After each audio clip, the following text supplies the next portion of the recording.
So, when you hit update on your phone, you kind of just expect the new software to make things run a bit smoother, right? Yeah.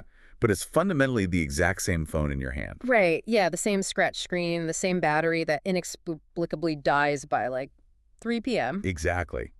But imagine hitting update and the device physically transforms into a quantum computer. Wow. Right. It's completely unrecognizable, zero flaws, but it somehow still holds all your personal photos and contacts. That leap from the fragile hardware we know to something entirely unimaginable is the ultimate hardware upgrade. It really is. And, well, that exact tension is what we are doing a deep dive into today, using a really fascinating sermon by Pastor Sung No at Praise Presbyterian Church. Yeah, we are looking at the Apostle Paul's letters in 1Corinthians 15. Right. Tackling a huge existential question for you. If people are resurrected after death, what kind of bodies do they actually have? And, the way Paul handles this question in the text isn't some gentle theological debate. No, not at all. He comes out swinging, literally calling the people asking it, well, foolish. Which feels incredibly aggressive. Mm-hmm.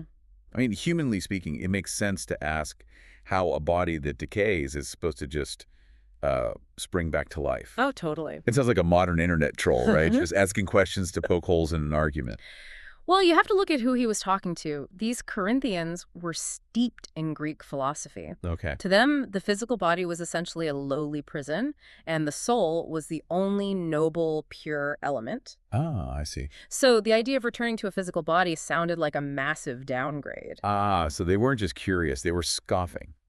Like they were limiting what's possible to their own narrow philosophical framework. Exactly. They just couldn't picture it. So to break through that intellectual wall, the text uses a farming analogy. Right, which Pastor No modernizes beautifully, I think, with a watermelon seed. Yeah. Think about it. If I handed you a tiny, hard black seed and you had never seen a watermelon in your life. I have no idea what it was. Right. You could never extrapolate that it eventually becomes this massive, sweet, green fruit. There's a total visual disconnect. 100%. This highlights two crucial concepts from the sermon: discontinuity and continuity.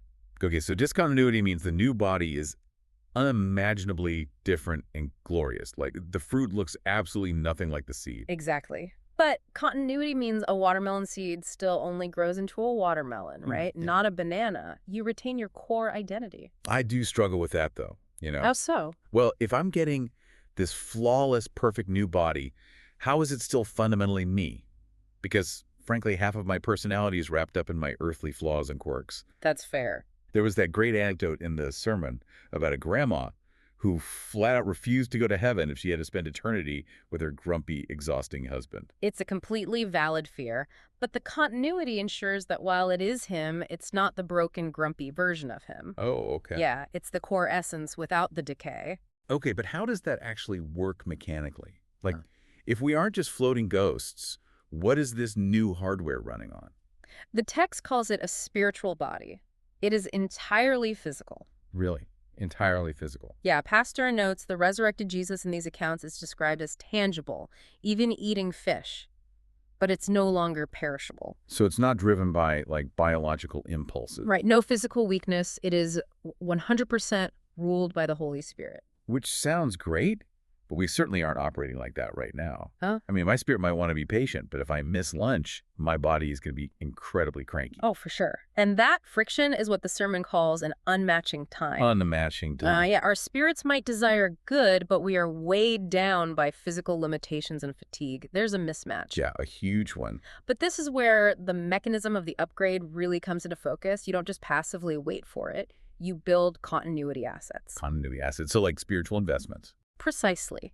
The daily kindness, the patience you force yourself to have when you're hungry, the secret sacrifices you make. Wow, yeah. Those aren't just nice deeds. They act as the literal DNA inside your current seed. So you're encoding the character traits that will carry over. Exactly, to define that new, perfectly matching existence. That completely shifts the perspective on daily struggles. It's not just enduring a faulty body, it's actively programming the new one. It really is. And for anyone grieving, there's profound comfort there.